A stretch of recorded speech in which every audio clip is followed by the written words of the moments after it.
నమస్తే అన్న, మీ పేరు? నా పేరు పసుపేట అప్పలేదు. ఏం చేస్తుంటావు అన్న? కూలి పని చేస్తున్నాను మార్కెట్. ఏ ఏరియా అన్న మీది? ఏ నియోజకవర్గం? మల్లికార్జునపేట 1 టౌన్. ఏ నియోజకవర్గం అన్న మీది? పశ్చిమ నియోజకవర్గం. పశ్చిమ నియోజకవర్గం. అన్న, మరికొద్ది రోజులు ఎలక్షన్స్ ఉన్నాయి కదా. చంద్రబాబు నాయుడు గారు పాలన చూశారు, 5 ఏళ్ల నుంచి జగన్ గారు పాలన చూశారు. సరే, మళ్ళీ ఎవరికి గెలిచే అవకాశం ఉంటుందంటారు? మళ్ళీ చంద్రబాబు నాయుడు వస్తే బాగుంటుంది అనిపిస్తుంది. ఎందుకంటే ఇప్పుడు పెరుగుతున్న ధరలకి నేను కష్టపడిన కష్టానికి సుఖం ఉండట్లేదు. ఏంటంటే ప్రతి వస్తువు కూడా రూపాయిది 15 రూపాయలు అయిపోయింది. నేను తెచ్చేది 100 రూపాయలు అయితే 100 రూపాయలు ఖర్చు అయిపోతుంది తప్ప పిల్లలు చదివించడానికి కానీ రూపాయి వెనకేసుకోవడం కానీ అంటూ ఏమీ లేదు. ప్రస్తుతానికి మా పరిస్థితి అలాగే ఉంది. అసలు జగన్ గారి పాలనలో సంక్షేమ కార్యక్రమాలు ఇచ్చామని చెప్తా ఉన్నారు కదా, అసలు వాటి పరిస్థితి ఏంటి? ఎంతవరకు అమలు జరిగిందంటారు? సంక్షేమ పథకాలు తీసుకున్నాలంటే వాళ్ళు ఇచ్చేది 10 రూపాయలు అయితే ఖర్చు అయ్యేది 100 రూపాయలు ఖర్చు అవుతుంది. మా పిల్లలకి 13,000 వేసాడు, అలా అంటే తప్పు కాదు, బాగానే అట్లా ఖర్చు అయినా కానీ ఆ పిల్లలకి పుస్తకాలకు కానీ మెయింటెనెన్స్ కానీ కనీసం 50,000 రూపాయలు అవుతుంది సంవత్సరానికి. అట్లా చదివించుకోలేక ఉండలేక పరిస్థితి అయిపోయింది. ఇవ్వకపోయినా బాధ ఉండదు, ఏదో రకంగా సర్దుకొని పోయేవాళ్ళం. ఇచ్చిన కాంచి మళ్ళీ ఇచ్చారని ఏమి ఇస్తున్నారు? ఉప్పు రేట్లు పెరిగిపోయి, పప్పు రేట్లు పెరిగిపోయి, నూనె వస్తువులు పెరిగిపోయి, ప్రతి ఇది కూడా పెరిగిపోయింది. అట్లా అని జీవనాధారం ఏంటంటే అలా గడుపుతున్నాం. పనులు కూడా సరిగ్గా లేవు. అది పరిస్థితి. అన్న, ముఖ్యంగా మీ విజయవాడ పశ్చిమ నియోజకవర్గం నుంచి బీజేపీ, జనసేన, టీడీపీ కూటమి అభ్యర్థిగా సుజనా చౌదరి గారు పోటీలో ఉన్నారు, వైసీపీ నుంచి ఆసిఫ్ గారు పోటీలో ఉన్నారు. సార్, ఇక్కడ ఎవరు గెలిచే అవకాశం ఉంటుందంటారు ఎక్కువ శాతం? ఇక్కడ మొన్నటిదాకా పరిస్థితులు చూస్తేనేమో దీనిగా ఉంది. ప్రస్తుతానికి బీజేపీకి అవకాశం ఉందని అనుకుంటున్నాం. అది ఈసారి బీజేపీకి అవకాశం ఇద్దామని మేము అందరం అనుకుంటున్నాం, కార్మికులు అందరం. అది ఇక్కడ మీ నియోజకవర్గంలో ప్రధానంగా ఎలాంటి సమస్యలు ఎదుర్కొంటా ఉన్నారన్న మీరు? వాటర్ ప్రాబ్లం బాగుందమ్మా, డ్రైనేజ్ ప్రాబ్లం బాగుంది. కొద్దిగా వర్షం పడితే 1 టవర్ మొత్తం మునిగిపోతుంది. వాటర్ అనేది కొండ ప్రాంతం, కొద్దిగా మాకు అందట్లేదు, అది ఇబ్బందిగా ఉంది. తర్వాత ఏంటంటే ఈ కొండ ప్రాంతంలో ఉన్న వాళ్ళు మాకు ఏదన్నా సైకిల్ పెట్టుకోవాలన్నా, బండి పెట్టుకోవాలన్నా అట్లా అనేది మాకు లేదు. ఎవరింటి ముందు పెట్టుకునేది లేదు, కింద పెట్టుకొని పైకి నడుచుకొని వెళ్ళాల్సి వస్తుంది. అది పరిస్థితి. ఇక్కడ గతంలో వెల్లంపల్లి శ్రీనివాస్ గారు ఎమ్మెల్యేగా గెలిచారు. ఆయన ఎలాంటి న్యాయం చేయగలిగారు, ఎలాంటి అభివృద్ధి చేశారు మీ ప్రాంతాన్ని?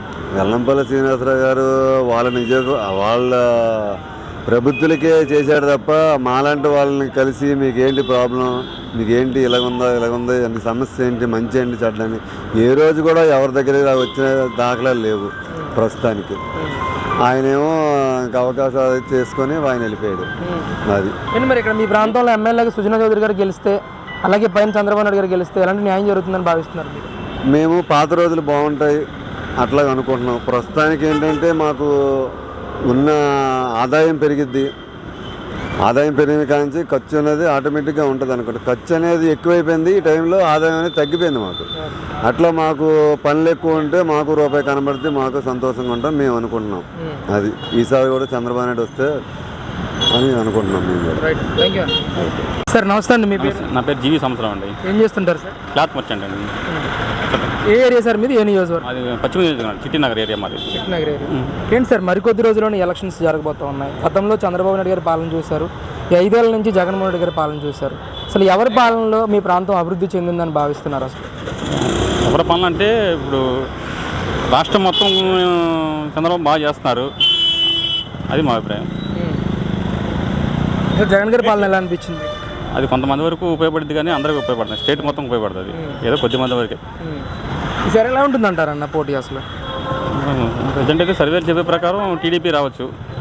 టీడీపీ అంటే వాళ్ళ కూటమి ఉంది కదా, టీడీపీ, బీజేపీను, జనసేన వస్తే బాగుంటుంది, అభివృద్ధి చెందుతుంది రాష్ట్రం. ముఖ్యంగా మీ పశ్చిమ నియోజకవర్గంలో కూటమి తరఫున సుజనా చౌదరి గారు ఉన్నారు, వైసీపీ నుంచి ఆసిఫ్ గారు పోటీలో ఉన్నారు. వీళ్ళిద్దరి మధ్య పోటీ ఎలా ఉంటుందంటారు? సుజనా చౌదరి గారు యాక్చువల్గా ఆయన గురించి అందరికీ స్టేట్ మొత్తం తెలుసు కాబట్టి ఆయన అభివృద్ధి ఏం చేయగలడు, ఏ లెవెల్లో ఆయన పలుకుబడి ఉందనేది అందరికీ అర్థమవుతుంది.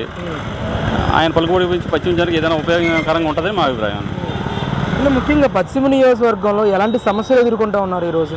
పశ్చిమ గురించి అన్ని ఊళ్ళల్లో ఉన్నట్టు 1 టౌన్ లాంటి ప్రాంతాలు ఉన్నట్టు ఇక్కడ కూడా ఉంటుందండి. అన్ని ప్రాబ్లమ్స్ ఉంటాయి, అన్ని సౌకర్యాలు ఉన్నాయి. కాకపోతే ఈ సిటీ అనేది, ఇది ఏరియా అనేది కొంచెం కంజెస్టెడ్గా ఉంటుంది కాబట్టి అభివృద్ధి చేయడం కూడా వాళ్ళకి ఏం అవకాశం లేదు. వాటర్ ప్రాబ్లం లేదు మాకు విజయవాడ వరకు, కరెంటు ప్రాబ్లం కూడా లేదు. అది ఏ గవర్నమెంట్ ఉన్నా తప్పదు, ఎందుకంటే ఈ నేషనల్ రిసోర్సెస్ అంటారు కదా, అది దేవుడు ఇచ్చిన వరాలు. వాటర్ కానీ కరెంట్ కానీ ఈ ప్రాంతానికి. ఇక డ్రైనేజ్ అంటారా చేసేదేం లేదు. ఇంక ఏదన్నా ప్రయోగాలు చేయదలుచుకుంటే ప్రజలను బాధ పెట్టినట్టు అయింది ఈ ఏరియాకి.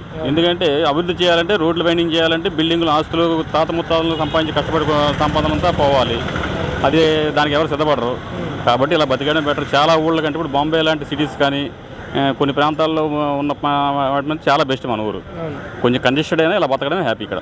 అంటే సుజనా చౌదరి గారు కూడా మీలో ఒక్కరిగా నన్ను గుర్తించండి అంటూ ఉన్నారు. ప్రజలు ఎంతవరకు ఓన్ చేసుకుంటారంటారు? ఆయన ఓన్ చేసుకోవాల్సింది, ఆయన ప్రత్యేకం కాదు. పార్టీ అనేది మెయిన్ ఇక్కడ. సుజనా చౌదరి కావచ్చు, ఇంకోళ్ళు కావచ్చు, పార్టీ మెయిన్. సుజనా చౌదరి చాలా మంది 90% ఓటు వేసేవాడు కూడా తెలియదు సుజనా చౌదరి ఎవరు అక్కడ, కానీ ఆయన గెలుస్తాడు. ఖచ్చితంగా గెలవాలి. మరి ఓవరాల్ పోటీ ఎలా ఉంటుంది అంటారు ఈసారి? అండి ఓవరాల్గా స్టేట్ వైడ్ పోటీ ఎలా ఉంటుంది? స్టేట్ అంటే సర్వేలు ఇప్పుడు మెజారిటీ మేము చెప్పేది ఉంది. సర్వే అందరూ టీవీ చూసేవాళ్ళు ఈ రోజుల్లో. సర్వే చూసి చెప్పడమే కానీ మా ఓన్ అభిప్రాయం ఏముంటుంది? దేశం రాష్ట్రం అంతా మేము తిరగం కదా. ఇళ్లలో ఉండేవాళ్ళు, ఊళ్ళల్లో ఉండేవాళ్ళు ఎక్కడ తిరుగుతారు?